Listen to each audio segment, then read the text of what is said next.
Folks, welcome back to the iHealth channel, the Fit and Fab channel, iHealth Radio, of course, with your host, Hurricane H. New day, new show. We're going to talk a nice discussion today. We're going to have a nice discussion today with my guest. And, I haven't had one of those before. So I do have someone special today with me.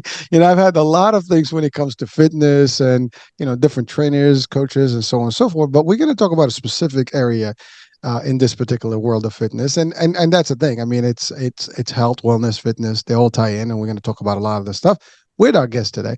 Now, you hear me sometimes say "voila." Well, today we're gonna do the voila method.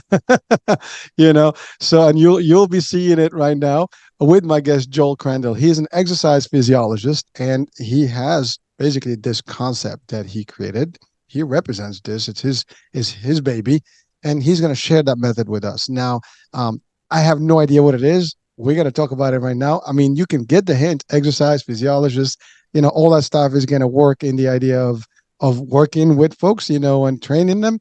But I'll leave it to them. Joel, welcome to the show, man. Thanks so much, Hurricane. Thanks for having me. My pleasure, dude. It's been a minute since we booked this, and I know I want to just thank our dear friend. We have a mutual friend, you know, uh, Coach Mike. Yeah. Has connected us. So thanking him from this platform. And so Joel, I know you had a great discussion and exchange with him, and he's an awesome host and an awesome guest. I mean, he does a great job, on his own shows as well. And again, by the way, I'm all about supporting, all podcasters and creators out there. Anybody that has a message to present it to people and bring in some value and insights that can help and benefit. That's what we're about. But you have a whole new concept. So before we go anywhere, can you break down to us what does an exercise physiologist do? Because people may think physical therapy, some other things, training, whatever. But let's break it down from the scientific and the background, of course, of Joel, and then we can take it there. Sure. So kinesiology, which is the study of human movement, and then just now we're looking at exercise physiology. We're looking at, like the hormone levels and what happens within the body itself. So that's kind of what I work with. And what I really do is also I help athletes break every personal record they have ever had. Any athlete that's come to see me has broken a personal record after they've seen me. And I don't train them. I don't touch a weight. I don't do anything with them like that. And that's what the VOILA method is about. And we'll get further into that as we go along, because it's a little hard to explain. It's so simple, it's complicated. Oh, we have an hour to do so. So we gotta All we right. gotta we gotta dissect it into. We gotta get a deep dive. We gotta cut the anatomy and see what that voila method looks like. You know. So again, this is beyond. This is like you helping people kind of basically become better, whatever they do in terms of their training and fitness, and ultimately they can achieve things. Now, just hearing you saying that, and I mean, anybody watching or listening right now, if you're into it, you want to break that record, right? You want to be on the next level. Yeah. And certainly this is definitely something that, like, eureka moment, voila, we have someone that can help us there. I'm gonna throw in that voila every now and then. So let's I I'm just love it. warning you people. So Joel, so let's by your background in terms of your I guess expertise, what is your history in terms of like doing this? I mean, I'm not sure if this is a new thing that you do or you've been doing it since, this is Yeah, your basically business. it's a simple question, but it's a complicated question again, Hurricane, and the fact that, you know, I found some old papers and stuff that I'd written on an old computer years ago, and I didn't realize I was writing about voila until I started doing what I do. I'm like, oh my God, I've been doing this for years. I just didn't know it. So it's been fantastic. So really, voila has many different layers to it, but the biggest thing that I want to try and get across here is so everybody talks about the head and the heart. I'm like, those are great. You have to have those in alignment. So what we do with voila is you got your head, your heart, and your soul, and you will realign those. Find out why you love to lift weights again. It's amazing, Hurricane, how many trainers hate working out. They've gotten over it. All right. And they train people all day long, and they're like, oh man, do I have time to train myself? Or they're not able to train themselves the way they want to do. So what I do is I get people back into alignment and also figuring out why they love to do what they do. Most people come from a place of anger, or I got to prove this person wrong. Nothing wrong with that. It's fine. But it only works to a certain point. If you don't have that passion and that drive, you're not going to get any further because you need that hatred coming at you in order to succeed. And you shouldn't have to have that. You should have that love and that passion behind why you're doing what you do. Also, Joel, this is not necessarily just for trainers. I mean, I think that works for everyone. I mean, everybody is at a point or another, do whatever they're doing, they have that feeling, and same. And I mean, ideally, we should all be in that moment where we align, everything, mind, body, and soul together. I mean, if we do that, and by the way, it's a topic that comes over and over in most of the shows. Whenever we talk about health and wellness and fitness, somehow these things align. Even when we talk just coaching and in business and the live business and type of concepts, same thing comes up again, mind, body, and soul. Now, Yeah. now, I love what you said. Like trainers. Now, again, listen. I've trained people, and I've been in martial arts, so I've trained people doing that. I've also trained people in general. And by the way, not just in the fitness training. I mean, I've also trained in a corporate world. I mean, training is training. Like you do it, Yeah, that's and right. sometimes, you don't have time for yourself. You got to work a way around that. So, because here's the Mm-hmm. thing: to be a good trainer, you need to also train yourself and keep yourself mastering whatever the art that you're doing. Absolutely. So Absolutely. I love that, because this can go deeper, and wider than just the context of exercise and fitness, right? Because I Yeah. mean, go ahead. And Sorry. that's why I named it the VOILA Method. And since you have a French background, you understand the meaning, right? And there's multiple meanings to what voila means. So I didn't want voila or what I do to get lumped into a single box because everybody likes to jump everything into a box and compartmentalize everything. But voila is there it is. Hmm? The other part of it is there you are, right? And I take those and I combine them together. Time and place, right? you, we got to make things happen, right? I mean, I love it. Well, you're right. I mean, it's a word that is in. There's two components to it. Voir, it comes from C and V, and then la here or you. Yeah. So it can be interesting. As a matter of fact, a friend of mine just posted an Instagram post about voila. That Is was that funny. right? I swear to God, she was like, and she's a French coach and trainer and stuff, and so there was a French, kind of teaching moment, and that Nice. was a quote that was there. So, but The it is. irony is, yeah, Go the ahead. irony is, I took 3 years of French in junior high and high school, and was horrendous. You and a few million people out there, at least in the states, the second, and we have this discussion. I had the discussion this morning with somebody about the fact that we don't have multiple languages. As a matter of fact, one of our guests also a couple of weeks, like last week, we had the same discussion about how is it that we don't give an importance to a second language in the States, as opposed to if you go to Europe, everybody has a second language plus. I mean, English is almost mandatory across the board. Then Yeah, everybody speaks a third or fourth language. And yeah, then it goes along with in Africa, the Middle East, and the Far East, you name it, they have it in the Latin, continent. It's all the same. exactly. Except in the U.S., we take these languages because my kids took languages too, and I can tell you, you speak to them like I don't remember a thing, or maybe a couple of words. Because Right. it's not an emphasis. It's just like to fill the curriculum. You're done, and hey, I took French. Okay, I took Spanish. Great. But Right. and by the way, languages, and this is not a topic today, but languages, if you don't practice them, you will lose them. They're somewhere in there.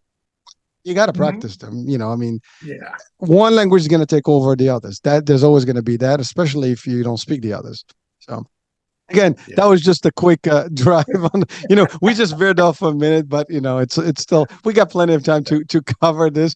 But I think that exactly. that's something for people that watch and listening, just to get you. I mean, I recommend anybody. If you can learn another language, it will only benefit you. Trust me, folks. And Right, because right, you're getting that mental stimulation too, right? And you're learning something new. And most people get excited when they're trying to learn something new. they might get frustrated with it, whether it be guitar or, and that's a whole other language in itself, It is. right? Any With language, actually, music. code is a language. Learn Yeah. binary, I don't know, learn Right. coding, but And every aspect of our life, every thing that we do, trainers have their own language, body workers have their own language. Everybody has their own language, even though we're still speaking, in this case, English, but it's still its own unique language within that subgroup. Yeah. so again, let's talk about the concept of the alignment of the brain and the mind, the body and the spirit. How does that work? How do you, I mean, what is your strategy? Like, I come to you right now, you know, first of all, who are your clients? I mean, just to clarify for people, because they can be a lot as far as I know, at least as far as I can see. But like, who are your preferred clients? If any, I mean, you refer to like the trainers specifically. Well, I refer to them, but my clients come from all over. I got the wonderful opportunity to work on my great nephew, who was 1 day old, and his ankle was cranked off all to the side, and his foot was purple, almost like the colors in your name in the background. And the doctor's like, "Oh, it's fine. It'll correct itself."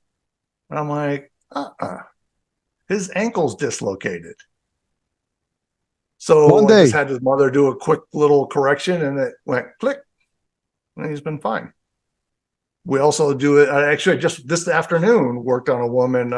She had a baby 8 months ago, and she's taken a few of my classes that I teach. And I said, as soon as you get the baby, adjust their spheno-basilar joint, which is deep inside their head, right? Because that's what's getting pushed through the canal, and it gets all squished and out of order. The baby doesn't cry. Like it does, it just sleeps. And she's like, "This is weird." I'm like, "Yeah, it's because he's in alignment. We reset his cranial bones in this case, so now he's not in pain, so he doesn't have to just keep screaming." Oh, that's an interesting thing. I would have never thought about that. I mean, really, that's I don't know for you folks watching and listening right now. That's the first time I had 3 kids, and this is the first time I hear about like really fixing. I mean, I get it because the kids. I mean, you can see their structure is kind of malleable at that age, and so ultimately there's fixing.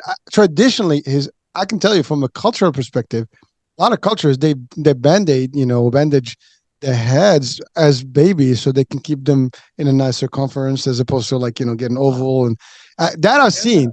Now I can put one on one together. I see why they do it. They kind of align that stuff, but they did it from a cultural piece, not from a scientific. So there is some madness to that, I guess. Yeah, yeah, and what that does is it calms the nervous system down, right? Interesting. So now they're not have to be in sympathetic distress, right? They come from this warm bath, we'll call it, right? And now all of a sudden they're in the lights and getting slapped on the butt, Wow. pricky needles. I mean, people do look forward to that scream, right? I mean, that's like sign of life. I mean, we do That want is to a hear good, that first one, yeah. No, but, they but definitely need certainly that. you don't want to hear like, oh no, because it gets a little annoying. I mean, anyone who has been a parent, that first week of coming from the hospital, there's no sleep. Yeah. you Well, know, maybe now they will. They'll just adjust that spheno-basilar joint, get some sleep. well that's interesting. So basically, I mean, you're talking about touching physically, these folks and aligning them. I mean, we're not talking Sometimes. in a figure of speech. We're talking about physical alignment here, where you Yeah. can, work, the body from the top to the bottom and, making it. So again, it seems like it's everybody. I mean, from a baby to an athlete, to a trainer, to All the way anybody to that you 90 can work some on. years old. Yeah, So for basically, if sure. they can walk and talk, you can fix them. Oh, they don't need to talk. Well, they need to communicate somehow with you. Well, that's the beauty of voila, right? And we were talking a little bit about languages, and that's why actually I really enjoyed it. We talked about languages really quick because I went to Japan. I don't speak the language, yet I was still able to work on people because voila is a language within itself. Because when I assess people, I don't have to verbally talk out loud, but then once I touch them and make a correction, their whole body feels it and lights up, and they just look at me. I'm like, oh yeah, we're totally communicating. Well, listen, I mean, you don't have to say words to me. If you just make me feel better, I mean, we already communicated. We're connected. You're my Yeah. favorite person right now. Here's the thing, though. Listening to you, and I think everybody watching and listening right now, I mean, you do ask the question, like, I think we all need some alignment here, because I mean, I've had chiropractors, I've had therapists, and each one of those areas they do have a piece of the puzzle to help us get better physically. But what you're saying here, it sounds like any one of us at any given point, from the beginning to the end, we're probably going to need somebody to work on our body to fix some of these defects, I would say. But now these defects are not necessarily from the birth. They could be also from our posture, from our behaviors, from our training, and so on and so forth. By the way, I had a friend we at the gym who was having serious pain problems from the neck, and he's been to, I don't know how many specialists to try to figure out, and they eventually you need surgery and stuff. So if you don't mind, Joel, let's talk about what are some of the things that create these problems. I mean, obviously, for a baby, we get it. I mean, they're still fresh in this world. I mean, they just need to be because they got a pull, and then people are literally just pulling them out, and there's too many hold in. So and at that time that can happen. But we all grew up. We fall, we slip, we work out, we do different things, we sleep wrong. I mean, there's so many things that we can do. I mean, everybody plays some sort of a game, and even if today's generation doesn't do a lot of outdoors, at least they're playing games on a chair. Oh Their yeah. body is also not aligned correctly. So let's talk about like the anatomy, really. Like, how do we need to be first? And then, what are some of I guess, the spectrum of problems that you see, and how can you possibly help people get better with them? Wow, a lot of questions you left that wide open for me. I love It's it. your show, dude. I just line it up open ended. So let's just give it to them. We want to learn here. Yeah. So we talk in Voila about getting the body back in balance or back in harmony. So, but back in balance doesn't mean perfectly straight. It's almost like a Jenga, right? You're gonna have a little piece off here, you're gonna have another piece off to here that counterbalances it. But what I do, so not all my corrections where I'm helping people, we call them corrections, are physical. I had a woman come to me with a frozen shoulder, and I talked to her for an hour. Never touched her shoulder. All we did was talk. I'm like, by the way, can you raise your arm up over your head? And she went, what the hell? Hold on. I had one of those, and it was like I couldn't go beyond this. Yeah. And I thought it was like the rotator cuff and everything, and then I went to a doctor. Mm-hmm. They did the whole work, and eventually it was just a frozen shoulder, and I had to really do the therapy to keep it going up and stuff. And Yeah. but I had to do the exercise. You just talked to this lady, because it was mental probably. So that's It probably was. it. Yeah. It was, and right, and that's more the emotional and the spiritual aspects, and combining those. Physically, it was okay. She was limiting how it was going to move. So that's why it's unique, I think, in what I do. Some corrections are physical, and those are, to me, the easy ones. And those come from what we call a direct force trauma. Some sort Yeah. of injury or lifting a weight or falling off your bike or a car accident, something like that. But car accidents a little more complicated, because then you also have the emotional aspects of them getting back into a car again. So like I had a client, she's like, I remember everything you say until I get into the car. I'm like, oh, we have to work on your trauma in the car. So it's fascinating with that. And then the third part, right, the spiritual part, and what I do is I find when that person lost their wings, is what we call it, right? Because we're the pure, like the babies, they're pure. But then something happens, like especially us boys, right? We go running off of a roof and realize, oh, I can't fly. Bang. I So, have a story about that too. oh no.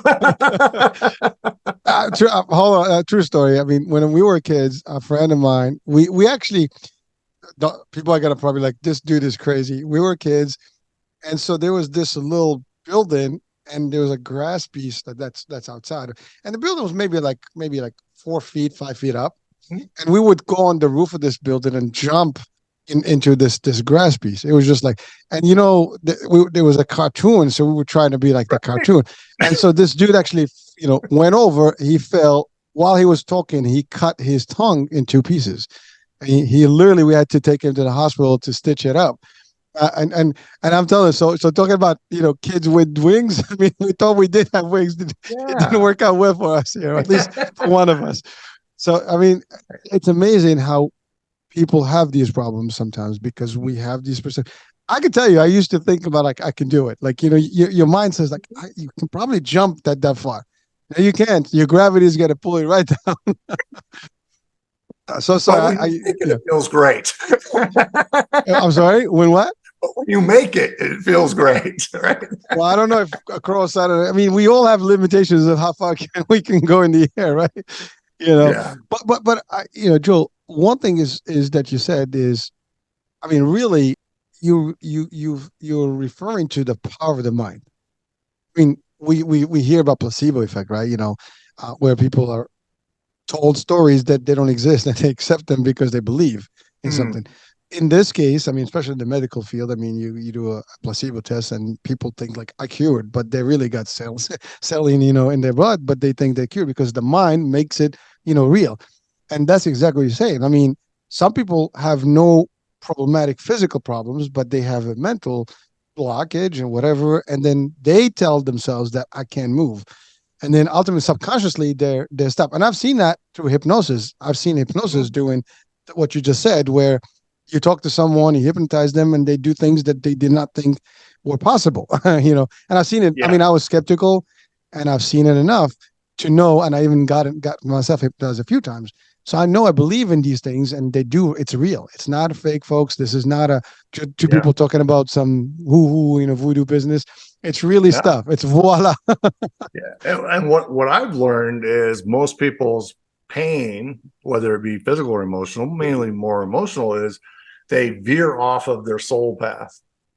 And all you have to do is course correct them back to their soul path, find that passion again within themselves. And it's a really sad thing, Hurricane, is it's how many people, I've been doing this for so long, how many people have lost, like, I don't know how to be happy anymore. I don't know what brings me joy. Like, those are really complicated questions for them. But once they discover it, they feel it. And all of a sudden, you just watch their posture change right in front of your eyes. And we haven't done any postural exercises whatsoever, yet now they're standing upright. I worked on this chiropractor. He was probably about my height. And I had to make a correction. Actually, it was to his sphenobasilar joint, so his head. And I literally, my hands started raising up, and I had to go up on my tippy toes to complete the correction. He was like 6'5" when we finished. And about 3 weeks later, or 3 months later, he's like, Joel, he goes, I haven't had to go to my chiropractor. I'm like, I know. So here's a chiropractor that no longer had to go see his chiropractor to get fixed. It's fascinating. It is. I mean, well, first of all, I love the description. I mean, he looked, shorter than what he was because of the way he was, I guess, positioned. And as you were opening him up, he just basically extended to his ability, right? His ability, yeah. It's. I mean, it's hard. Like we're talking about it, like I'm trying to visualize the work here because you're right. There's a mental aspect of everything. And by the way, that mental aspect works reverse because if you have pain, you can really get debilitated, with it because you feel that, oh, my pain. And the more you're going to think about it, it's just going to be worse. Or you can just like, there is no pain, or at least you're going to force your body to almost ignore it. And it does work to a degree. It does dissipate some of the pain. I use that. Well, I mean, there's a point, there's a threshold where you can't. I mean, your body's going to just, no, you need to do something, right? But there is a level. That's where some people have a higher threshold for pain than others because they can control a level of acceptance than some don't. And, it's Yeah, just what and it that's is. actually a physiological response of the body, right? It's called the gate theory, Mm. right? So your sensory receptors be sending messages to the brain, but they don't go directly to the brain. They go to the gatekeeper first, and the gatekeeper goes, "Ah, you can handle it. We don't need to, contact the big guy. He's busy." Until it hits that threshold, right? Or the water over the dam. And now the message gets to the brain and brings up, oh, I just got to do this. But it's Yeah, real. I mean, again, yeah, I it's real. experienced that. Like I go through a lot of pain sometimes, and especially when you fight and you work out and do things. I mean, anyone who's training somewhere, they have pain, and it's just the level of how they take it. I mean, I I've they used to make fun of me in my class, because when we train and I'm like thrown or whatever, or like I'm being locked or whatever, and it's painful, right? Or the Mm-hmm. joints are being manipulated and it's very painful. I laugh as opposed to like screaming. I just laugh. That's my Okay, scream, right? right. And it works for me. Laughing at that time almost like it takes away from that excruciating pain. I mean, the pain is Yeah, there, but that's just my reaction to it. right. I kind of changed my way of like almost. Oh my god! Oh, it hurts. I just start cracking up, and you're like, I'm the only one who cracks up when you get hurt. Yeah. But Well, it's a different way of the fight and flight response, right? Most people do, right? They're going to scream out in pain, but a yawn could be that or laughter. It's the same thing. It's just a different way of expressing it. yeah, but Yeah. again, it's not really your typical response. I mean, most people have Right. one way of responding. Like we all know, like pain. Oh my god, you scream. Yeah. Pain. I laugh it out. I mean, I'm like literally, I go hysterical, with laughing, but because that's my pain, I'm just laughing it out. But it's all the Yeah. mind. Yeah. Well, that's just it, right? That's the beauty of it, right? Is you're taking that and you're flipping into laughter, and laughter is a healing medicine in itself, Works. right? At least Yeah. for me, it works. Yeah. It's you better know. than the alternative, right? I mean, listen, the pain and the pain is limited. Obviously, when you're training, you have that moment, and then everything is relaxed, and you go back. But at that moment, it does help you kind of take away, that Sure. negativity because you don't want Oh, to. absolutely. Because if you are upset, if you get into so much pain, you get upset, then your reaction becomes negative. Yeah. That's just again, that's a technique I use on my own. Yeah. When I taught it to me, I just kind of figured a way out. That was Yeah. my way out. But it's Well, related but to what what's you just said. yeah, but what's interesting too, Hurricane, is everybody thinks that you have to hurt after you work out, and you don't. So we've had voila practitioners set up at marathons, and they'll set up at the end, and people will come hobbling over to their tent, and they'll use the voila method and work on them, do some physical corrections, and the person walks to their car like they never ran a marathon, and you don't get sore. You got the magic touch, man. It's just it's just a different way of looking at the body and how to get it back again. I had good friend of mine. He's a personal trainer, and he's telling me, he's like, oh, I've been to see all the best doctors up and down the East Coast for my back, and nothing has hurt, nothing has worked. I seen all these different kinds of therapists. So he's at my seminar, and his buddy's like, hey, if you can fix my buddy, we'll buy into this stuff. I'm like, well, then man up and come on up for a demo. All right, just throw it right back at him, right? Nice challenge. Yeah, you're going to challenge me. I'm going to challenge you back Hey, listen. in a nice way. So we get to where I'm covering back pain. So he comes waddling up. I mean, he can barely walk. He comes, his gait pattern is all like a waddle. Comes up, I run my voila assessment, which we'll get into in a little bit of like what I'm looking for. And I go, oh, I just have to make a correction to your nose. He's like, My what? I go, God. yeah, I got to make a correction to your nose. So I reach up and I make the correction to his nose. And he starts giggling, right? He's just probably related to you, right? I'm like, are you okay? He goes, I feel stoned. I'm like, yeah, you're finally getting oxygen, right? Oh shit. So he Exactly. was not getting enough breathing contact. The breathing is shortened. Right. Which was affecting his intrinsic core. which was affecting his back pain. He walked back to his desk like a human being. I Who go, knew? guys, you've been up and down the East Coast. This is the hardest case you gave me. Give me a break. That's amazing, though. I mean, listen. I mean, folks, you're watching and listening right now. Just probably like just open your eyes bigger, because I mean, who would have thought that you will align the nose and then you're going to be different because you're oxygenating better. That's not something you would think about. I mean, I don't think we're walking like maybe there's a problem with my breathing now or stuff, Right. because we don't know. I mean, Right. ultimately, like I said, we have not had one of you before. I'm not even sure if, I mean, are there a lot of you out there? I mean, besides your method, but people that do the work you do. I've had people come up to me and say they do the work that I do, or they'll say, "Oh, whoever comes to see me, like, oh, I have a friend that does what you do." And then when I get done, they're like, "No, my friend doesn't do anything like you do." So this is pretty unique. What I'm doing here, But just looking at the body. but it's your concept, right? I mean, but the base of education of it, or the base of training on it, it's something that's available. But your style is different. Your approach is different. Am I getting that right? Um,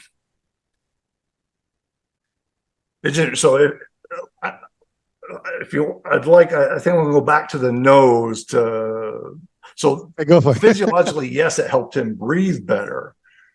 But really what I was doing was affecting his diaphragm that runs like the mohawk. It's called the faux cerebri inside your skull, and it separates your left and your right brain. And not very many people know about this diaphragm that's inside your head. And so that's what actually, by moving his nose, I was affecting that diaphragm in his head. But again, that's the question I have is, I'm sure like you talk to a doctor, they probably know that exists. They don't. No, I have a great story about that. Please share. Because the reason I'm asking, because I know someone's watching like, what are you talking about, Joel? Right. Because I mean, it is unique. I mean, this is the first time like I'm hearing something of what you're stating, right? So yeah, please, the story, man. Yeah. So I played football in college, and we had this one kid on the team who was super smart, and he was also in the athletic training field. And so we got together for 88, our undefeated football season. So we all got together for the 30th anniversary of it. And so he walked in. I was so excited to see him. I hadn't seen him in probably 30 years. And I'm like, being a smart ass, I was like, "Hey, are you a doctor yet?" And he goes, "As a matter of fact, I am." I'm like, "Oh, that's awesome. That's great." I go, what are you, working on? What are you studying? What area? He goes, the brain and brain injuries. I'm like, "Oh, fantastic. So yeah, you got the spheno-basilar joint and you have the occiput to the spheno-basilar joint, and it goes like that." He goes, "Joe, stop. I have no idea what you're talking about." And then he goes, "Joel, I'm going to be honest with you. The research and the studies that we have been doing to help people with brain injuries isn't working." And I go, "I know. And I can tell you why. It's because you have to get the spheno-basilar joint functioning again. And then you can do what you do. But you have to get this functioning first. And most people, this doesn't function. And what stops it from functioning? Many different things." So we're going back to your original question. So it could be a physical trauma. It could be, maybe there's a bone that's out of alignment. It could be anywhere in the body. You never know where it is. That could be affecting this movement. Your eyes could be off as far as your vision. Also, how you perceive information or what you're seeing, and also what your perception of what you're seeing affects this. So this is like the gyroscope, which is basically what flies the plane, is the gyroscope. That's how they figure out where they're going. Well, we have one inside our head. And so that's mainly what I work with, but I work with other joints in the body as well. But this is the most important one for that very fact is now you get the sympathetic nervous system to calm down. You get them out of that fight and flight. Now the body can rest and digest and heal. right? That's always my first question after I work on somebody. How did you sleep? It's all I care about. How did you sleep after I worked on you? And most people have had the most deep sleep they've ever had. So you're bringing them back into that, again, going back to that soul level, you're bringing them back and you're showing them what peace is. Because no one knows what that is. They talk about it, but they've never felt it. They don't know what it is to be in that safe space. And what's really interesting with that hurricane, that scares some people. For some Well, it is reason, scary. peace scares people. Yeah. So why is it scary for you? Well, no, I'm saying, well, think about it, right? You live your life not feeling it, not knowing. You talk about it, as you said, but here you touch them and they have this whole new experience. I mean, Right. some people may say, again, it's magic. It's something different. It's not science, right? I mean, people believe whatever they want to believe, right? Mm-hmm. But the minute that it becomes kind of like, I've been all over the place and no one was able to fix me, and you just did the magic touch, and then like all of a sudden I can sleep. I have no pain. I can breathe better. I'm walking like I'm 20 years old. That can make a very different story on people's mind. I mean, it can throw a little bit of a flip on somebody quickly. It does. It does. It disrupts them a little bit, and that's why I get a lot of pushback from like people in the bodyworking world or trainers. It's almost, I don't know. Trainers typically get threatened. I'm like, dude, I'm not even interested in training your client. You do that aspect. I'm just going to get them back into a space where you can train them again, right? And I'm going to increase their performance. You go ahead and do all the exercises you want. Just realize most of the exercises that you're giving this person is making them in pain. And I'll tell them which ones are doing that for their client. Ooh, that's why they don't like you. Yeah. So you're pointing out everything that they're doing that is off. Well, so that's an important question, because I have to say, I mean, I've been in training, and in gyms, and I mean, literally since I was a kid, I've been in gyms, and whether it's just weight gyms and things, or even like the martial arts. But there's different schools of thoughts and today, I mean, even in the States and in different modalities of working out, and I've had so many coaches and fitness systems, on interviews, and there's different certifications, there's different this, there's different that, and everybody's got. You talk to one person, they say this works. You talk to another one, this works. Everybody knows that their stuff is what works. Yet, I mean, these are all different ways of doing things, but we can all be making mistakes. And when you point the finger and you say like, "Well, this is what's causing this," oh, it can't be. I mean, that's sometimes how we react. I mean, that's just natural response. Well, but that's not what I'm doing. I'm not pointing the finger because I don't know Know that, but until but they perceive it. Such, right. But what I do is I tell them the why. So when someone says, "Hey, can I go back into working out?" Well, that's too general of a question for me. I need to know, what is it that you're going to do for your workout. I need to know what exercises you're going to do for the workout. And I'll say, nope, you can't do that one. Yes, you can do that one, but you got to wait 3 days. This one here, you can't do for about 2 weeks. So this is what I do, because you wait for the body to get ready to do that movement again, right? And so when people like body workers or trainers, whatever, oh, you have to do this, because this is what works. I don't do that at all. Someone comes to me and like, can you help me? I say, I don't know, but I would love to find out what is going on. Right. So I come from this place of curiosity. I never tell the client what's going on with them until I'm done working on them. And then I can find the 1 or 2 or 3 things that are affecting their alignment mentally, physically, and spiritually. So now I know you mentioned assessment, Mm-hmm. right? So you meet with someone, you obviously have a series of questions you ask, you kind of determine like what exercise they do, what movements, what tools they use. I mean, using dumbbells versus, for example, a machine could be a different thing, right? Can do different things. And even a different trainer can do something different for you, or show you a movement. I mean, and we see this all the time. Like some people say you don't do this, some people do that, and you'll have 2 different versions of the same thing. And sometimes they're both correct, but we just don't know what the aftermath of that, that movement, and whether it's going to have a negative impact eventually on your movement or pain, whatever. And that's exactly what's happening. I mean, I've seen trainers, doing things wrong personally. Well, yeah, And but they know better. I mean, they're certified. That's what they do. Who am I to tell them? Again, I got old enough to realize that sometimes you just let it be. You don't argue. I mean, if I can give advice, I give it. I'm not. Again, you have enough experience, but you're not an expert. In terms of what people are looking for. They want today. They talk to you. What kind of certificate do you have? What kind of school did you go to? What makes you the expert on this? Those are the things, and that's really where it gets that line. I don't cross. But really, I've seen that happen when you know that this is not gonna do, and especially at the gym, you see people doing some movement, bro. You're hurting yourself, but you can you tell them now, and they look at you like you don't look yeah, that big, for me. yeah. Like, so they evaluate you differently. I'm like, listen, I had my share of years of training. You know what? I'm still making it slowly, but I want to make that 80 with less problems. you know, Right, but right. good luck, man. Have fun. By Yeah. the 30 years mark, if you're still feeling good, that's great. But the way it looks now, it's not going to be good in time. That joint's not going to make it. Well, that's the thing. Joints are probably one of the worst places when you have pain. I mean, and by the way, we hear this all the time.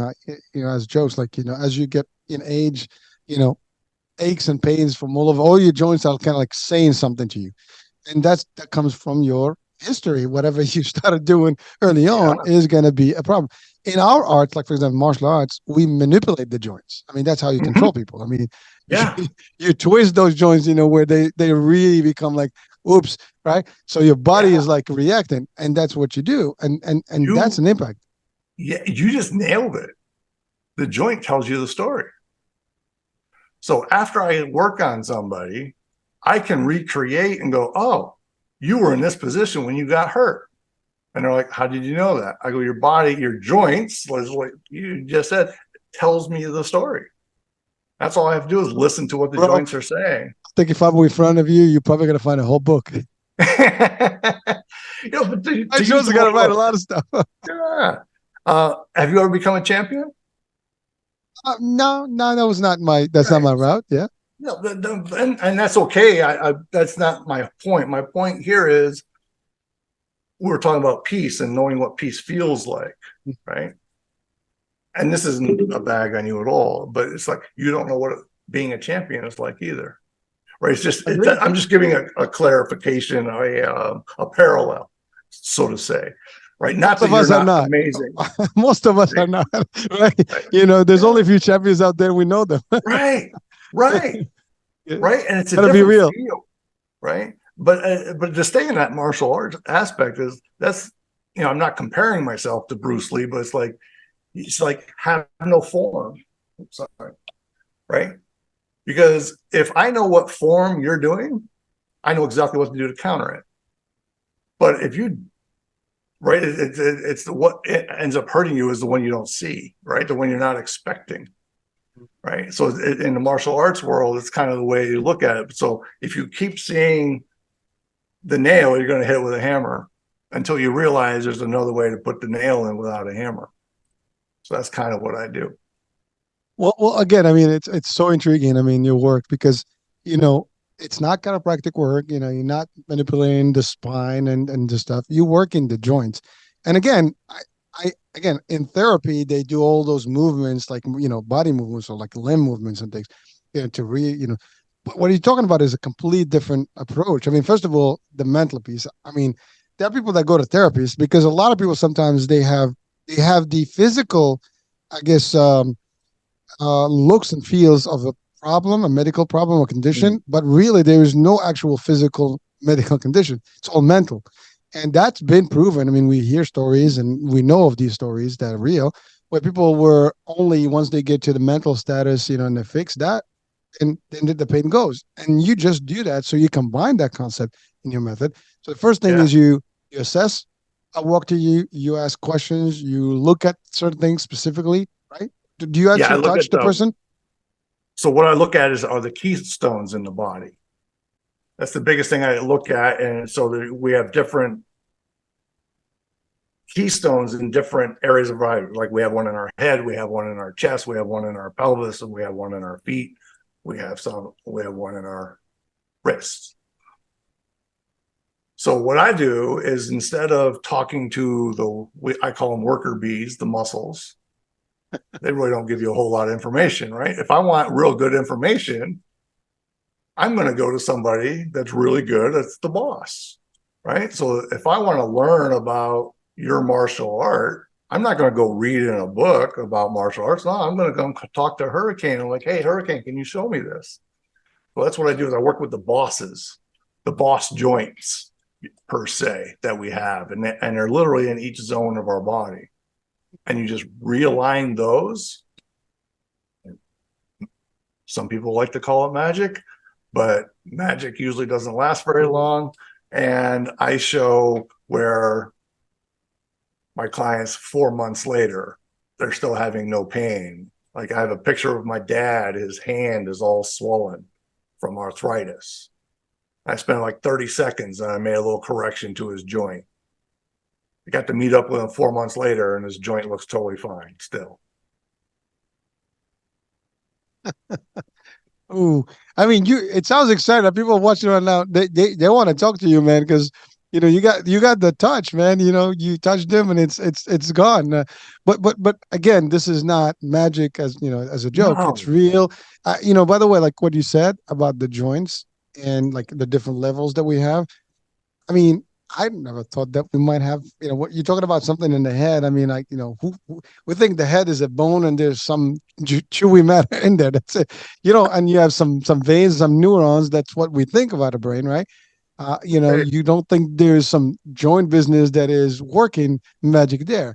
You talked about the nose and how it connected to the brain. I mean, I know there's a whole what is it, chiasma, whatever I forgot the name is, which is the optic chiasm, yeah, chiasma, yeah, good, whatever. good. So those yeah, that tells you that my biology was in French.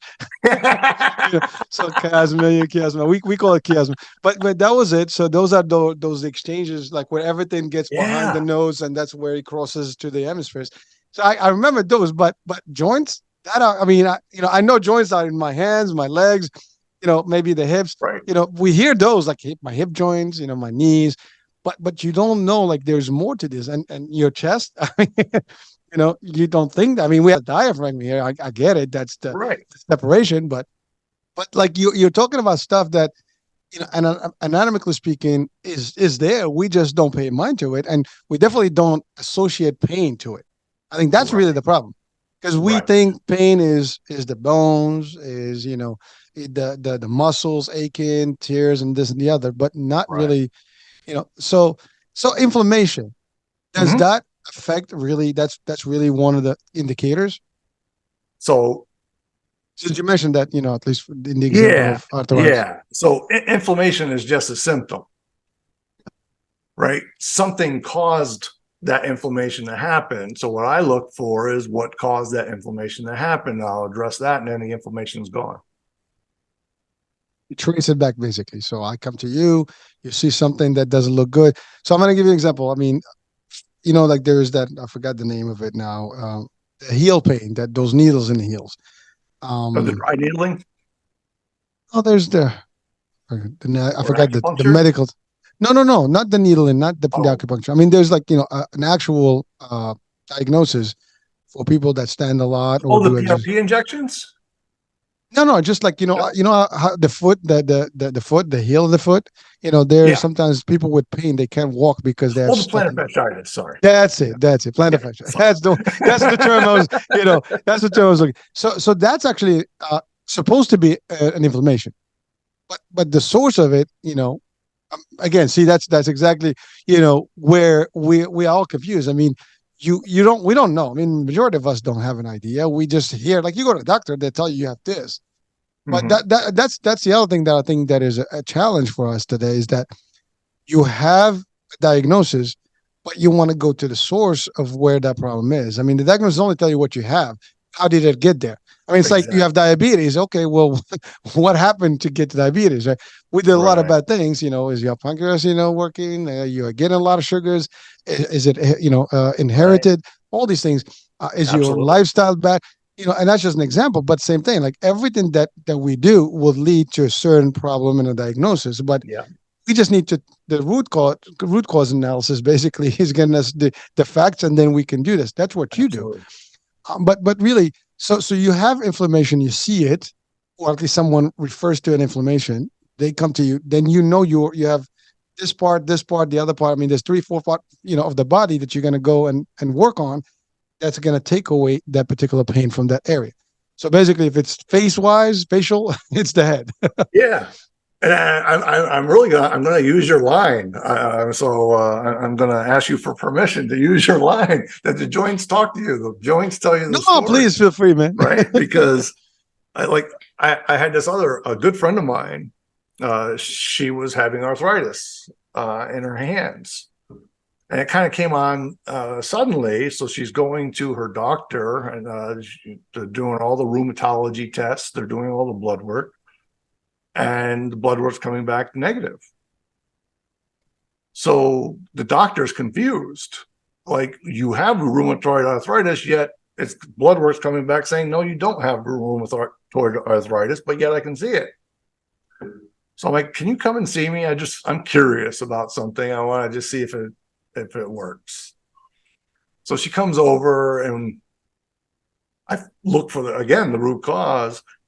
Her mother fell leaving her house on, I can't remember if it was New Year's Eve or Christmas Eve a few years ago, and broke her arm. Well, the daughter was feeling bad for her mom that wasn't able to do everything. So she started taking on all of mom's emotions. So again, I just talked with her. 2 days later, she sends me a message. She goes, I don't know. I don't know what you did, but my arthritis is gone. But that's an interesting, thing that she, by default, because of she felt at fault, she basically took the burden of Exactly. that was her way of dealing with reacting to the not helping or not being able to help. I want to talk to you every day because, man, you've just put that in such simple English. That's awesome. I'm a simple man. I gotta break it down for me. I dummy it down, keep it like I like Kiss. Keep That it was stupid simple. that was brilliant. That was brilliant. Yeah.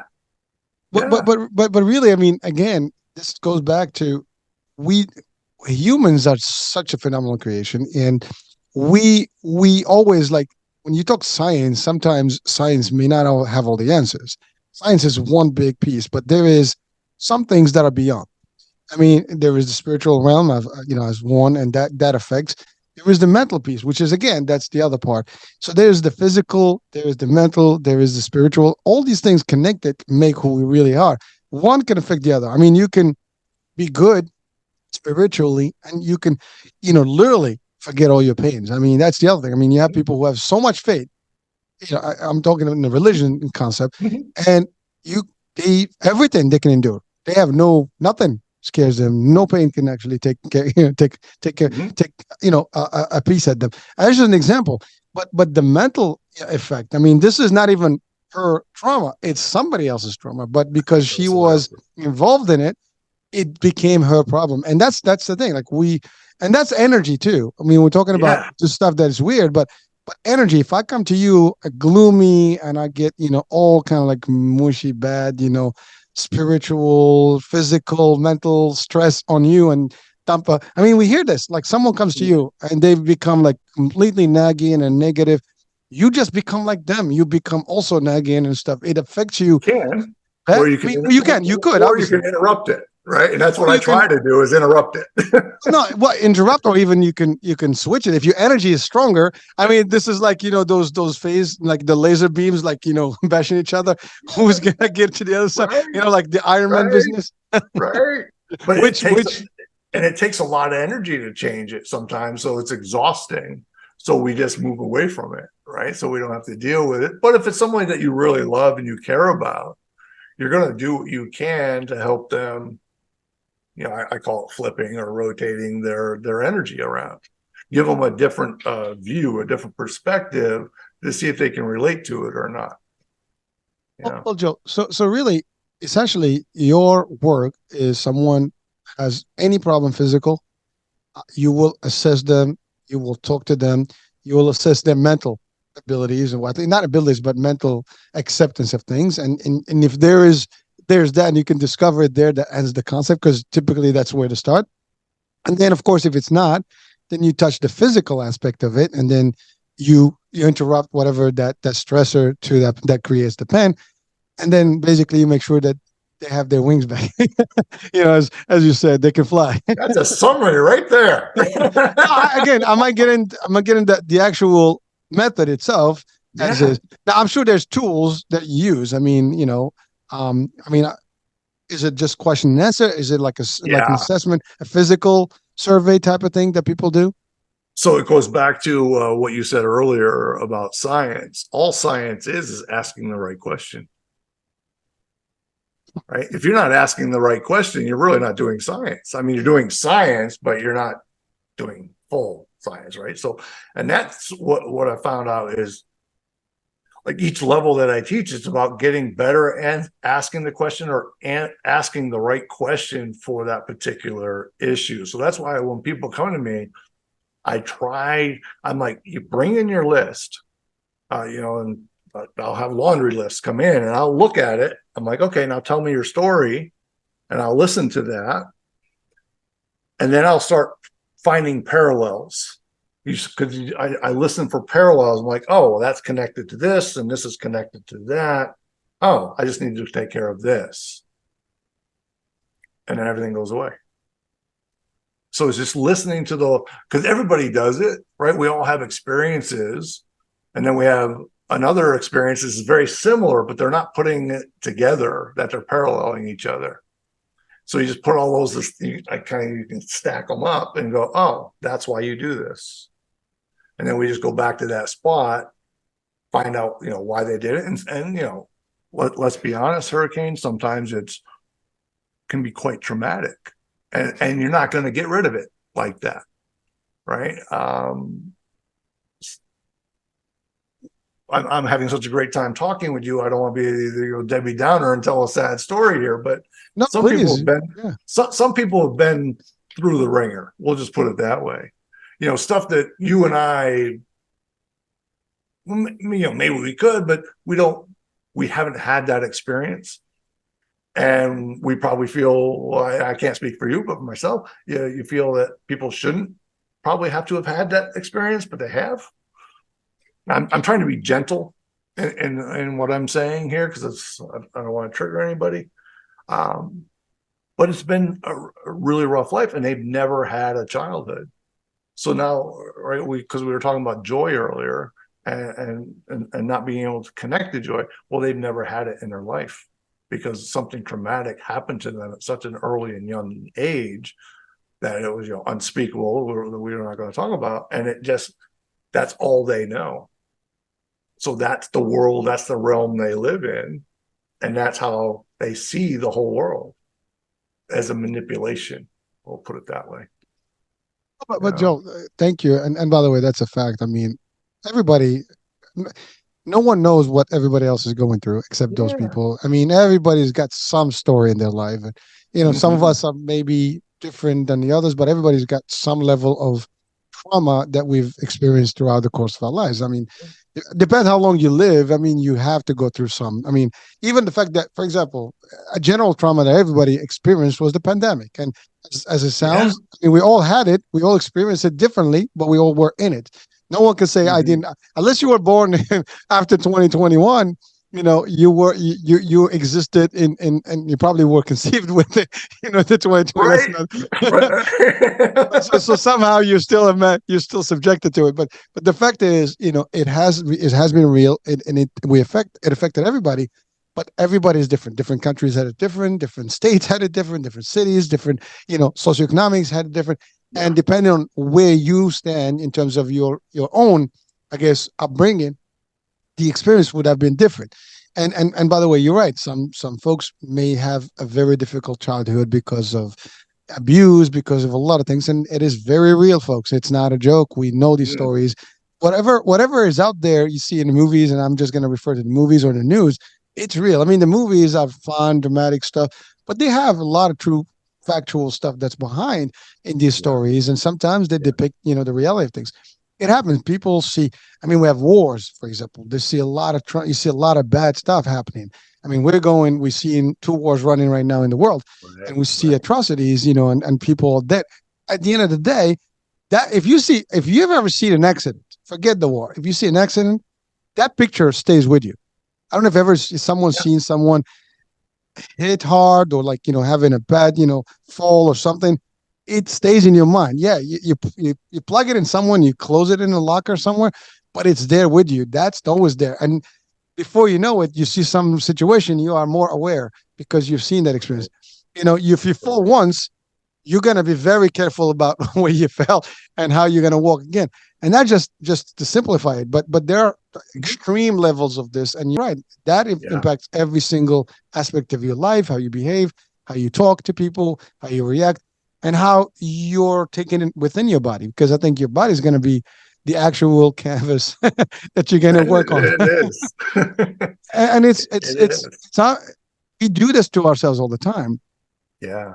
I just fascinating thing happened since you brought up war. Um, because in Lebanon, what was it? It was 2 years ago when they had the explosion at the Oh manure yes. factory or Oh, that was whatever. crazy. Yeah. Well, I happened to have a person that contacted me after that they were starting to feel pain, and they grew up in Lebanon. So, and I think they grew up in the 90s when there was a war. Mm-hmm. And I think she was maybe 6 years old. And she remembers being so scared that she broke out into hives. So here we are now, however many years later, had the explosion there again. And she contacts me. And so we start working. And I find out that, at 6 years old, the fears and all this. And that's what we're working through. The next day I contact her. I'm like, how'd you sleep? She's like, I think I'm doing better, but I broke out in hives again. It was that we brought up all that emotion of when she was six. We didn't mean to do that, but that's just what happened. That was her body's reaction. It went back, but that helped her healing because she went through that process. But now as an adult, so she could process those feelings. Is that, I Yeah, mean, again, there's it's the fascinating. subconscious. It is. I mean, Yeah, you see, we talk about the consciousness, or the conscious part of our brains and abilities, but subconscious. And by the way, when I had shows about hypnotherapy, and I think, if I'm not mistaken, a majority of our stuff is in the subconscious. I think more than 80% something happens there, as opposed to what we know. And so all these things are basically they're absorbed, and we choose to put them away and put them in compartments and departments and lock them away, or whatever storage, yeah, areas. But then, if at the first sight of something, it goes right back to that first event or tragedy. And that's the thing. Like when people, for example, that come from, like, the soldiers that come from war zones, and they have PTSD and stuff. Again, we had a few talks about that. They experience those things. I mean, they hear something as simple as firecracker, and now they're thinking that it's wars. Like, they react to it, and it could yeah. be it could be a whistle for whatever it is. It meant Mhm. something to them. It could be any noise. I mean, it creates that, like, fear factor, and then it just jumps right off. Yes. Unless you get rid of it, it's not going anywhere. So, and then it does affect, like, your body, because again, you might be reacting to it. You might even be moving the wrong way because you try to to keep a certain position, whatever it is. But I Right. can see those things happening, and Yeah. it's crazy, man. But That- I yeah. think That's we why it's are. never. No, Huh? sorry. No, no. I said that's Go why ahead. it's never made sense to me that 4th of July we're setting off fireworks. And I'm going, what about all these people with PTSD that had to live through all these bombs? Now that you said that, I mean, that is a fact. I mean, fireworks are becoming part of our culture now. I mean, Yeah, everywhere, all holidays, not just yeah, 4th of July. that's true. I, all holidays. I mean, New Year's Eve, you name it. I mean, Yeah, what do you call it? Labor Day, Memorial Day. I mean, all these holidays they come up with stuff, and a lot of states you can buy fireworks anytime, right? And it creates a little bit of a super reaction, And you're right. yeah, People may not think about that because we only think about ourselves. Yeah. You may not think about your neighbor, Yeah. Keeping them in the loop. Yeah. but it's great awareness. Thank you for bringing that up. Yeah. It's Because just always been in my head. It's no, like, no, why do but we I can tell you. I mean, definitely, it's something there's a good question for psychiatry is because, you know, how do we work these people to avoid that reaction if they hear something like that they've experienced in a negative way? See, that's the thing. The fireworks has nothing. I mean, if, for example, when I was a kid, my first job was in Disney, so fireworks were like, Yeah. every Every day. night. So to me, they bring a joyable moment, right, or a Right. good memory. But if they bring a bad memory, it's the opposite. You're like on the other side of the spectrum. Yeah. And so that's the problem. It's like, what is it attaches to? What is the link? And that's really what makes a difference. And that will have a reaction in your body, like you talked about the hives. Yeah, and thanks for flipping that around to the beautiful side of that, right? You're at Disney, The positive. the happiest place on earth. Here's hurricane watching hurricane, fireworks, and happiest place on earth. So yeah, it's a happy memory. That's awesome. Yeah, I mean, look, I've seen probably some of the best fireworks in the world, and there was, believe it or not, there was a show in Disney called Surprise in the Skies. It was a daylight fireworks. It was so Daylight. powerful that you could see them in the daylight. I mean, there was colors and stuff. It was during the day. It was Wow, literally never heard every of that. day. Yeah, yeah. They had them in the early '90s, and that was called Surprise in the Skies, and it was like top engineering, and they were in the day, not at night. Fireworks at night. These were during the Yeah. day. And the only time they didn't do them, if it was going to be like a thunderstorm, they would cancel them. But it was like for at least the time I was there, they had them every day. Uh, Wow. yeah, See, I so learned something new. yeah, yeah. I mean, it's funny. These things they had the characters flying over the actual park with one of those flying kites, whatever with the motor kites. And so it was just an amazing show. It was like a 20-minute Wow. show with fireworks and colors and laser. It was just amazing. So, but again, I Awesome. mean, again, we're trying to keep the positivity, but folks, every single thing attaches to a memory, good or bad, it will come back to you, and that's all there is. So Joel, you are the one that can help people heal. Now, I know you said something that you train. Uh-huh. So are you training experts to do the work, or are you training people just to do things on themselves?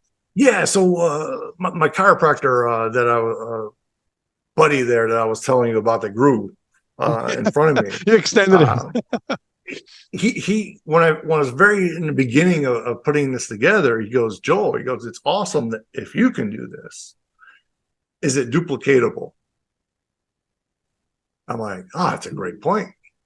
So that's what I do now is I teach seminars to train people how to do what I do because I'm only one man and I can only get to so many people. And my goal is to help the world and change the world in the way they look at body work. I can't do it on my own. I finally learned that lesson, right? I need some help. So I try to You train can other be people, everywhere. right? Can't be everywhere.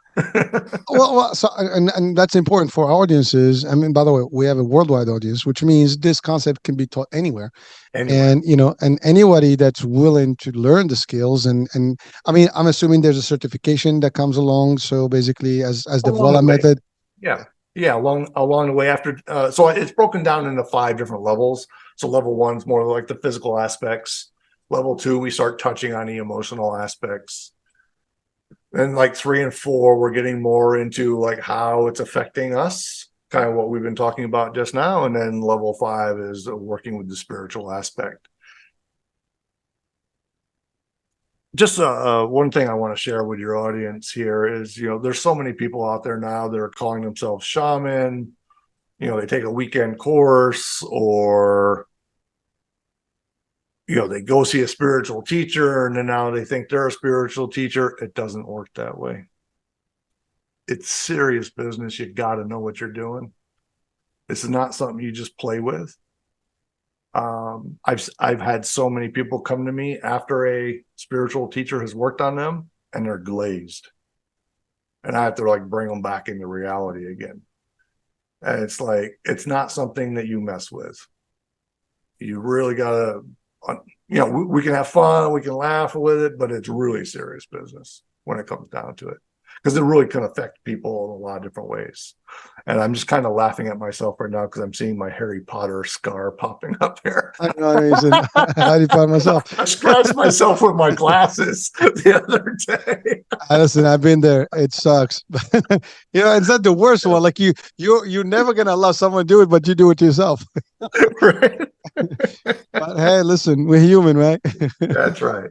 Yeah. And the other beauty thing too, though, that I'd really try to get across, Hurricane, is, I have my experiences and things that I work with. You're gonna, have a greater experience in another field, martial arts, though my ex-girlfriend was number 3 in the world. So I worked on her. She was funny because she's like, "Oh, what you do doesn't work. Can you help me? I can't move my hand today." And I'll do something to her. And she's like, "Yeah, okay." She's a believer. She's a true believer. Yeah. So it's pretty funny with that. So one thing I know, the spiritual part is probably going to confuse people. We can just because people think when you talk about spiritual, they're going to think about religious spirituality. They're going to think about, as you said, the shaman and things like that. Can you just clearly, or briefly explain what that is for them? I mean, I know we've talked about giving them the wings back, meaning they give them their soul, their true essence, right? But again, you need to understand what that is. But for most people, they think that's kind of like a little bit off, from the right. It's on the left side. You're good. You are good. Yeah. So we talked about the head, heart, and the soul. Your body, your spine is the antenna that leads you back to, however you want to refer to the higher self, God, universe, supreme source, whatever it is. And that's how I talk with people is what makes you comfortable talking about God. Some people, that term is nails on a chalkboard. Other people, it's Jesus. Other people, it's Muhammad, whatever. And it doesn't matter. It's just, so what I'm doing is realigning the head, the heart, and the soul to reconnect to your higher self. And that's really what I'm talking about with the spiritual aspect, is dealing with that and realigning someone. Just, as you said, we live through life and we veer off our path a little bit, and you just nudge them back. But the beauty is, and the art of it, is you get them to realize it, that they want to get back on the path. You don't force them back onto the path. And that's what a lot of people are doing with the spiritual aspects. And you can't, in my opinion, you can't do that because it really disrupts them. So you just give them a little nudge and you let them turn on the lights to the next light pole down on the path. So it's just reconnecting them to their essence, as you put it so perfectly. Well, in essence, you do not really go into the religion. Their beliefs are their beliefs. This is more about just tapping into their belief, basically. Whatever your system is, you're just enhancing the experience within. Yeah. Am I getting that picture right? Because it doesn't sound like you're aligning them to. Yeah, it's whatever you believe is. Whatever you believe, it doesn't matter at all, really. Like I will tell people, because it makes me feel more comfortable, that I got this information of VOILA from my mom after she passed away. And I go, oh, my mom helped me download this information. I say mom, but what's the reality? It's God. And then it comes down to, what is your definition of God? Right? And some people will say universe, but my mind thinks in multiverse. Authority. I mean, again, but the reason I asked that question, because we have, obviously, as a worldwide audience, we have hundreds of belief systems. I mean, we have 3 major ones, a few major ones, but we have a lot of fractions and different deviations of the belief system. And everybody's got a way of, and it's very taboo. When we're talking religion, people get very sensitive. So what you're doing is really just, working with them to get in touch and aligned with whatever their current belief system is. You're not telling people switch your religion. You're not moving them. You're not a missionary on on a mission to convert Yeah. people. So I just wanted to get people clear about that, so they don't think like No. again you are. I love that you did that, and it's such a great point. And again, I'm going to give kudos to you. You're so good at what you do. It's like I come from it to the point where I love learning about their belief, their religion, right? And it's excitement. I'm like, oh, I really don't know too much about this. What can you share with me to help me understand? And then I go, oh, he really wants to understand what I'm doing. So they feel like they're being heard, and they are being heard. But then I can, take their words and their language and use that to bring them back onto their essence, their path. So yeah, it doesn't matter what anyone believes in. Like I even said earlier, I may not even speak your language, but we can still work. Yeah. All right, we got that straight because someone's like, well, are you using are you, because again you might have your own beliefs, so people think that Joel is trying to push his belief into me and therefore they will put that nice barricade. But Yeah. if it's not that, there's a physical, obviously the benefit is going to be physical primarily because you're going to feel no pain and so on and so forth, but it helps to be aligned with your higher being or your higher authority, and that's always a good thing, right? I mean, I think I do believe that anyone with some sort of a belief system is going to have a better personality and better being because you elevate yourself. If you don't have any belief system, that's when you're a lot easier, I guess, to be deviating to the wrong stuff. Because if you have a fear of authority of a higher, an outcome that may not be good, in most of the system, there is a bad outcome if you're a bad person in this world, right? Yeah. So That's what if you most think people believe, right? exactly, if Yeah. you're gonna think about, I don't want to go to that burning place, right? So therefore, I'm gonna be a nice person. Well, then therefore, you do better. Whatever the actions you're gonna take are Yeah. hopefully gonna get you away from there. So again, this Yeah. was just for me to try to get clarification for our audiences, but Perfect. certainly I love it. I mean, the mental piece is big. And by the way, the mental piece it touches on the spiritual piece because a lot of the spiritual has to do with the mental, and it's both one and the same almost. Yeah. So that's one thing that I want to clarify is everybody thinks, or some people might think that physical, emotional, spiritual, and they're separate. No, they're all intertwined. It's just like our DNA. You cannot separate one from the other. You can't. So that's why the VOILA method is all encompassing in its work. And that's why I can't just talk about the physical aspect. I can't just talk about the emotional aspect. I can't just talk about the spiritual aspect because it's all the same. It's all one.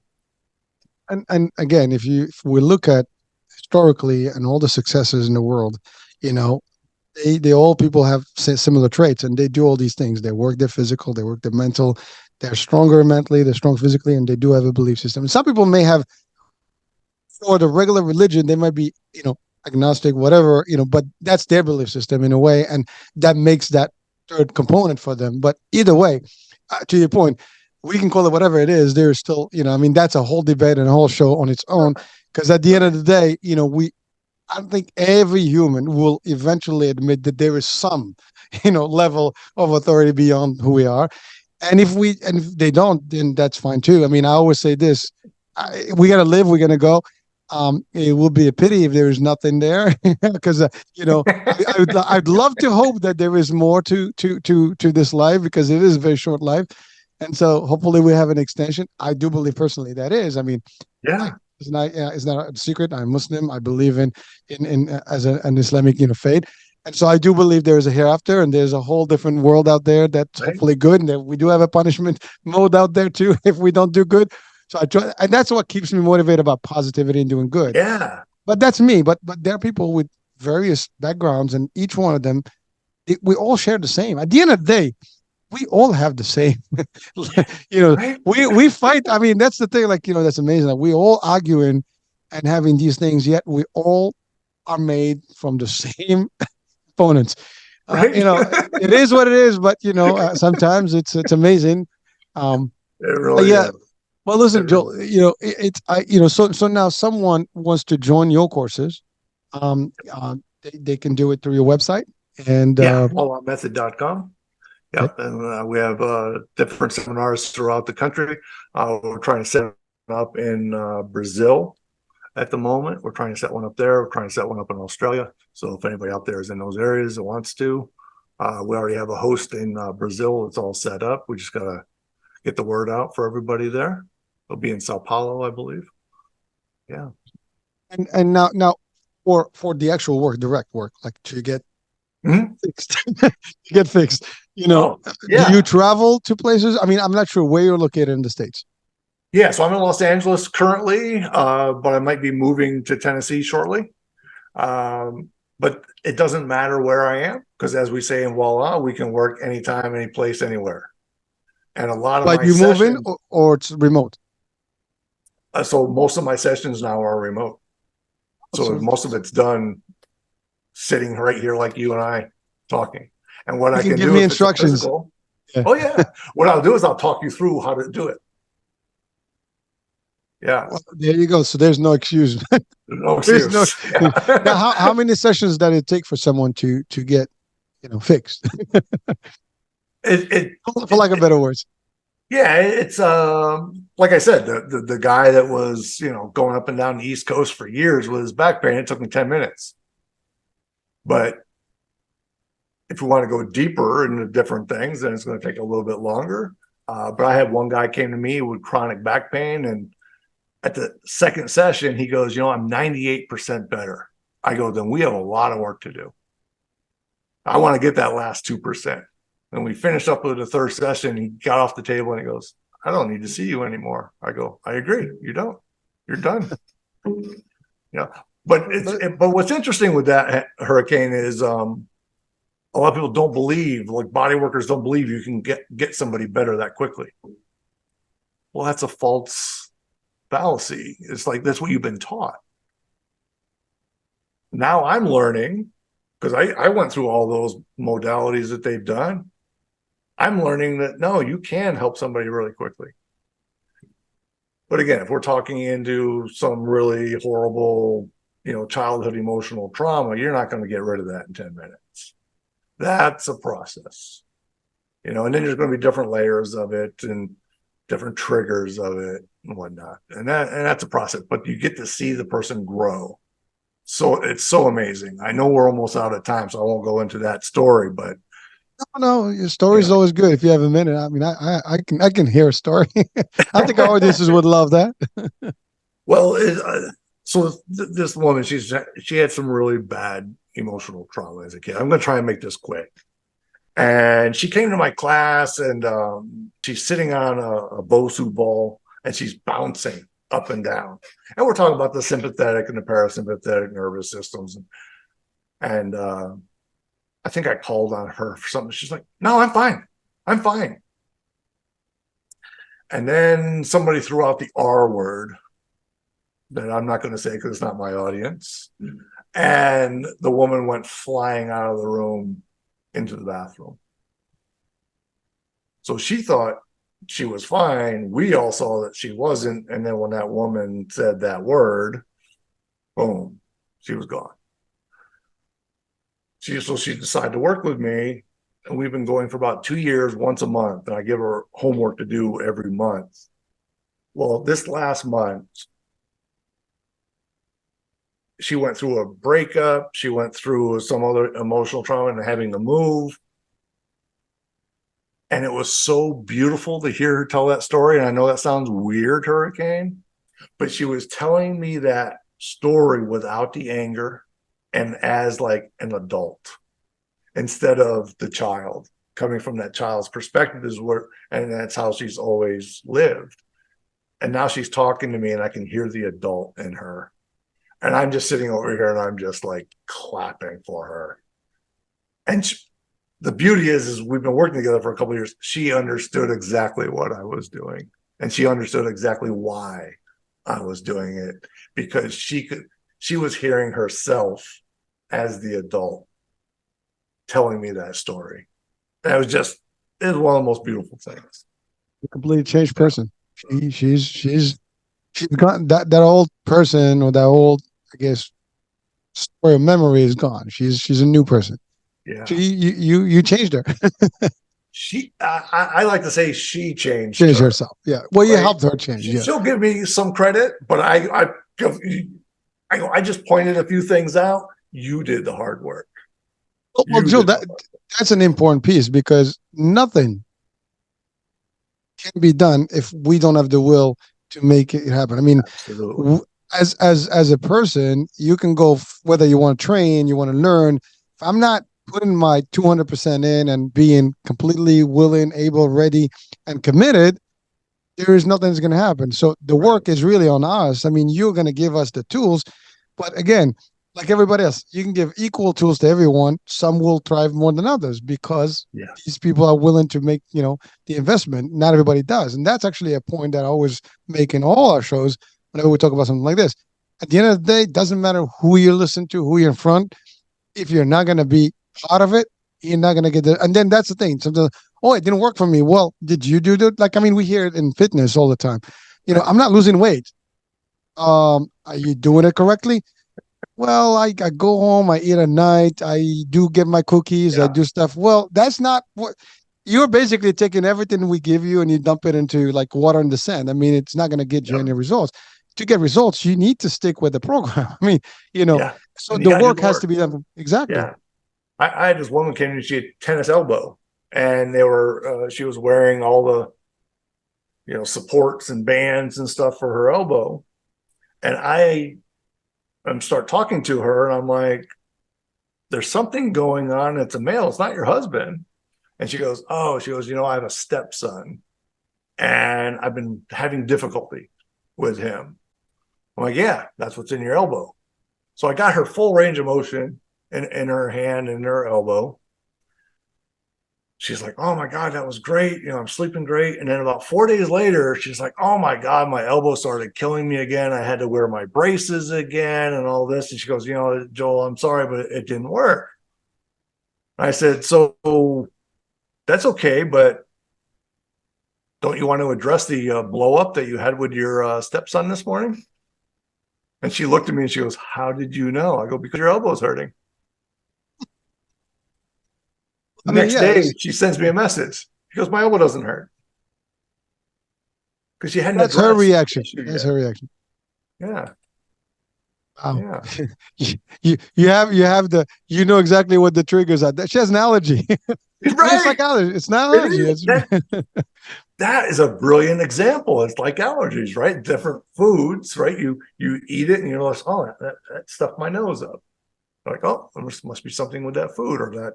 Well, in today's food, you never know, right? It could be some sort of chemical or pesticide or whatever it is that's on there. So, but yeah, you just figure out like what is causing these issues, and then you just make sure that you can look at them in a different perspective, right? Like you took my words and you put them in a beautiful bow, so it was really super easy to understand. So I definitely appreciate you doing that, you give me too much credit, right? but I'll take it. Again, like I am the first client here, so I'm always trying to absorb it too. But sometimes I have to break it down in a way that I can understand it. I mean, Yeah, again, your language is a lot more advanced than mine. I just want to get it not at to all. the basic elements that I can relate to. And that's the other thing. Like I sometimes I like that because that's how I'm able to also share that information. If I Yeah, understand it well, I can share it easy. If I exactly. am not understanding it, I mean, I'm just basically just a board. And it's going to reflect all that stuff back to you. I'm not absorbing it. So Right, right, and that's really what Voila is all about. Is we call active listening. It's not just being there, sitting there, being a board and having an ear. That's not listening. That's just what, right? But it's that active listening. It's that interaction. It's that engagement. And again, you just nailed it again. I'm going to open a hardware store. So I'm going to let you in on a little secret here, Yeah, go Hurricane. ahead. Have you noticed in the last minute or so, I kept giving you compliments and then you laugh. Yeah. So I realized that, yeah, you're not real good at taking in compliments. What do you mean? because you laugh and you kind of brush it off, like, oh, you're giving me too much credit, you're giving me this. So I was kind of testing to see how well you are at receiving compliments. I take them for what they're worth. I can't For deny what them. they're worth, right? Oh, so you just told me that my compliment wasn't worth anything. No, on the contrary. Just On the kidding. I'm just contrary. kidding. I'm just playing with you You still now. tested me. But that's really what it is, right? I mean, I take, the compliment. I mean, listen, I can't, I see that's the thing. Part of me, I don't always, I'm used to one concept, I don't Yeah, want to take the credits. I'm not that kind of person that always wants exactly. like to have that, Exactly. not me. It's really for my audiences, for the people. Yeah. Um, I like to be more of a giver than a taker. But and that's always been my thing. Like I work at Yeah. anything. Like successes for me are a reflection on everybody else around me, and I'd rather give than take. Yeah. And it's fulfilled me all my life, and I'm happy about it. So I Yeah. take them when they are, and that's Yeah. it. So I'm going to give you this one more compliment, and that's what's beautiful about you. Really are. I've really enjoyed my time with you. Fantastic. But the other flip side of that, and that's not so much about you, but there's so many people have a hard time taking a compliment. Right? I couldn't do it. It was For so those of you hard. if you're listening only, he was pointing at himself here, I'm Joe. pointing at myself. Yeah. We gotta give a descriptive to our audiences online. Yeah. But I finally learned just say thank you. Right? Yeah. Listen, that's a powerful word. They're very powerful. I mean, gratitude and just saying thank you. It's not a lot. No. Like just say it. It doesn't hurt. I mean, thank you very much. I'll take it. You know, Yeah. uh, by the way, when I say for what it's worth, to me, that's actually, a higher level because the word to me is important. I mean, Yeah. I'm taking knowledge. And by the way, I think the best gift that you can give anybody is knowledge because the more we learn, the more we elevate. As a matter of fact, our tagline or is really time to evolve. We need to evolve to the next level, and you can only evolve through enlightenment and education and learning. Yes. So Yes. every session to me, I call these like my little, what do you call them? Like professor, sessions or college, Hey. courses. These are like educational sessions for me. I learn from them. These are like my nice little. I'm going to any of those courses that you pay for so you can get some knowledge. I get them right through here. Yeah. By the way, this is not the only thing. Every podcast that's out there, or most of the podcasts out there, is from experts and great talent that is actually sharing real value that they usually get paid to actually give. And you get it, on a talk show, in a very similar way and less aggravating. You don't have to pay much for it to learn from it.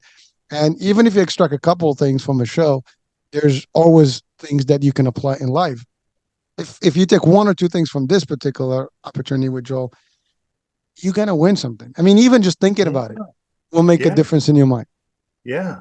And and it's so funny because what we say with Voila too is you are your first and your last client, right? So with Voila, you can actually work on yourself. But also what I say is I learn from every client I work on. That's why I can't tell you what this is what you need to do, this is what you need to do, because I am learning you. Then we can figure out what's going on to help you. Well, again, That's the only way I can do it is learn.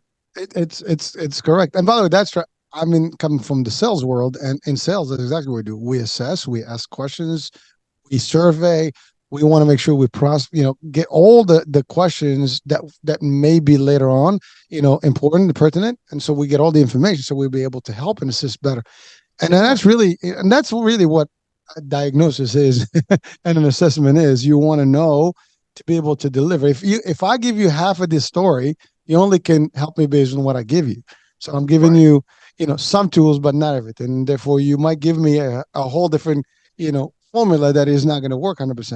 And that's exactly what happens. Someone cheats; they only cheat themselves. Yeah. And I've had that happen. Somebody was at my door, but like, a lot of modalities say, oh, you have to believe in what you're doing, or somebody has to believe in what you're doing. But what I find with law, that's not the case at all, because they may not believe in you, but then you make a physical correction and then they can feel and notice the change, then they start buying in. Then they start telling you the real story of what's going on. And that's what's always fascinating. Like I had just one guy in class where I do a blindfold test. I'll blindfold them and have them walk. And you'll see them veer off in one direction or another. And I come back and I make a voila correction, put the blindfold back on, and they walk straight. And this one guy told me I was trying to walk crooked to prove you wrong, and I couldn't. There's all skeptics out there, right? So, Oh, yeah. yeah. Listen, I'm telling you, for any skeptics out there, the only way to do it is try it out, test it out, and test it out with Yeah. the intention to really verify and learn, and you will. That's happened to me. I told you in hypnosis. I first didn't believe in it. I thought it was some BS stuff, and I tested myself into it, and I actually timed it and everything, and it worked. And I've done it, about 4 times already so far. And every time I did the hypnosis sessions, they work. They're not just fake. They're real. They work 100%, and there's a result. And it's the same thing here. Everything, if you put the right intent and the right word, you're gonna get the actual results. Yeah. Well, Joel, Absolutely. listen, I took you a little longer than expected, so we've run a little over, but it was fun. I I enjoy every really minute. appreciate it. You are amazing at what you do, and the way you just wrapped everything up. That was great. Thank you. Thank you, and it's my pleasure, and an honor and a privilege to have you on. And definitely, folks, I hope that you've learned a couple of things. You do have a resource. Again, if you're skeptical, well, what do you have to lose? Find out. Reach Right. out to Joel, and I'll have the link on the description of the show. So click, go. And Perfect. again, you want to train, that's an opportunity. You want to get fixed, that's an opportunity.